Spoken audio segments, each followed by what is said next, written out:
নমস্কাৰ আপোনালোকক জনাবলৈ পাই অত্যন্ত সুখী হৈছো যে অহা 1 ছেপ্টেম্বৰত আমাৰ লখনৌত আমাৰ কোম্পানীৰ এনিভাৰ্সাৰী আছে তো গতিকে এই এনিভাৰ্সাৰী প্ৰগ্ৰামটোত যিসকল ব্যক্তিয়ে TCA ৰেংকটো এচিভ কৰিছে বা TCA ৰেংকৰ যিসকল ওপৰত থকা ব্যক্তি তো তেওঁলোকে হে প্ৰগ্ৰামটোত যাবৰ কাৰণে এবাৰ সুবিধা পাব তো গতিকে আমাৰ অসমৰ যিমানসকল ব্যক্তিয়ে ড্ৰিমাৰ্ছ ইণ্ডিয়াত কাম কৰি আছে তো প্ৰত্যেকজন ব্যক্তিলে মোৰ এটাই মেছেজ যদি আপুনি এতিয়ালৈকে ৰেংক এচিভ কৰা নাই প্ৰথম ৰেংক তো মিনিমাম আপুনি প্ৰথম ৰেংকটো আপুনি এচিভ কৰিবৰ কাৰণে ট্ৰাই কৰক আৰু আমাৰ লখনৌ যিটো এনিভাৰ্সাৰী প্ৰগ্ৰাম তাত যাবৰ কাৰণে আপুনি সাজু হওক আৰু এবাৰ আমি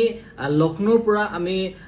যাম বৃন্দাবন যোৱাৰ আমাৰ এটা প্ল্যানিং আছে তো গতিকে আপুনি যদি যায় তেন্তে লখনৌৰ পৰা আপুনি আমাৰ লগত আপুনি বৃন্দাবন যোৱাৰো আপুনি এটা সুযোগ লাভ কৰিব গতিকে এই সুবিধাটো আপুনি কেতিয়াও মিছ নকৰিব কিন্তু যাবৰ কাৰণে আপুনি আগতীয়াকে আপুনি আজিৰ পৰা কাইলৈৰ ভিতৰতে আপুনি আপোনাৰ ট্ৰেইনৰ টিকেটটো যদি আপুনি ট্ৰেইনত যায় তেন্তে ট্ৰেইনৰ টিকেটটো আপুনি কৰি ৰাখক বিকজ পাছত আপুনি যাও বুলি কলো ট্ৰেইনৰ টিকেট নহলে আপোনাৰ যথেষ্ট অহাজত কষ্ট হ'ব তো গতিকে আপুনি ট্ৰেইনৰ টিকেটটো কৰি ৰাখক বা আপুনি ফ্লাইটত যায় যদি ফ্লাইটৰ টিকেটটো কৰি ৰাখক যাতে আপোনাৰ যোৱাত যাতে কোনো ধৰণৰ পাছত প্ৰবলেম নহয় আৰু আমাৰ অল সিনিয়ৰ লিডাৰছক মই এটো ক'ব বিচাৰিছো যে প্ৰত্যেকজন টিমৰ মেম্বাৰৰ লগত কথা পাতক আৰু প্ৰত্যেকৰে টিকেটটো আপুনি কৰাত আপুনি সহায় কৰক যাতে কাৰো যাতে